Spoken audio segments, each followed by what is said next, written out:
आइए समझने की कोशिश करते हैं कि घटाने का या फिर सब्ट्रैक्ट करने का मतलब क्या होता है। तो मान लेते हैं कि हमारे पास है 4 और मैं 4 में से घटाना चाहती हूँ। मैं 4 में से घटाना चाहती हूँ 3 को। तो 4 माइनस 3 ये कितना होता है? तो इसके बारे में सोचने के लिए हम ऐसे समझ सकते हैं कि हमारे पास कुल 4 चीज़ें हैं। तो पहले तो चलिए 4 चीज़ें ले आते हैं।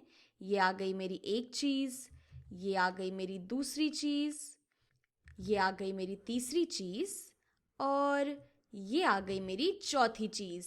तो हमारे पास यहाँ पर कुल 4 चीज़ें हो गई हैं अब।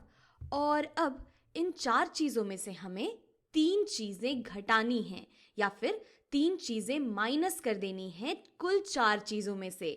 तो 3 चीज़ों को कम करने का या घटाने का यही मतलब है कि हम अपनी इन 4 चीज़ों में से कोई 3 चीज़ों को निकाल दें या फिर कम कर दें। तो चलिए ऐसा करते हैं और इन 4 चीज़ों में से 3 चीज़ें कम कर देते हैं। तो अगर मैं इस वाली चीज़ को बाहर निकाल दूं, फिर इस वाली चीज़ को बाहर निकाल दूं और इस वाली चीज़ को बाहर निकाल दूं, तो हमने कुल 1, 2, 3 चीज़ें बाहर निकाल दी हैं या फिर कम कर दी हैं।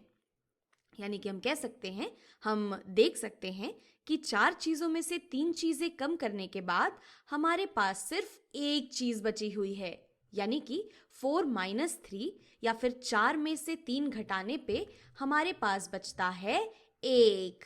यानी कि 4 माइनस 3 बराबर होता है 1 के। तो चलिए आगे बढ़ते हैं और इसी तरह से एक सवाल और बनाते हैं। तो मान लेते हैं अब हमसे कहा जा रहा है कि एक संख्या है हमारे पास जो कि कितनी है हमें नहीं पता, इसलिए हमने ये प्रश्न चिन्ह या फिर क्वेश्चन मार्क रखा हुआ है उसकी जगह पे। और ये बराबर है अगर हम 5 में से घटा देते हैं, माइनस कर देते हैं 2 को।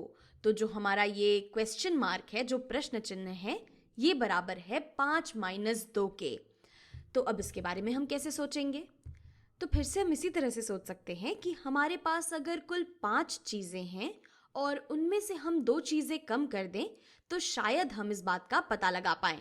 तो चलिए देखते हैं। तो यहाँ पर मैं फिर से 5 चीज़ें बना लूँगी।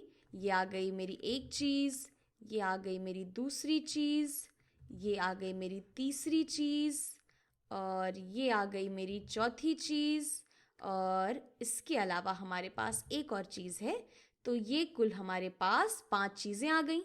अब इन 5 चीज़ों में से हम 2 चीज़ों को कम कर देंगे। इसे हम कह सकते हैं कि हम 2 घटा रहे हैं 5 में से।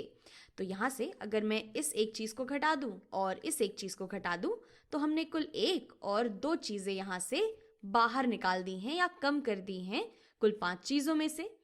तो अब चलिए देखते हैं कि हमारे पास कुल कितनी चीज़ें बची हैं। तो हमारे पास कुल इतनी चीज़ें बची हैं और ये कुल कितना है? ये है 1, 2, 3। तो हमारे पास कुल 3 चीज़ें बची हैं।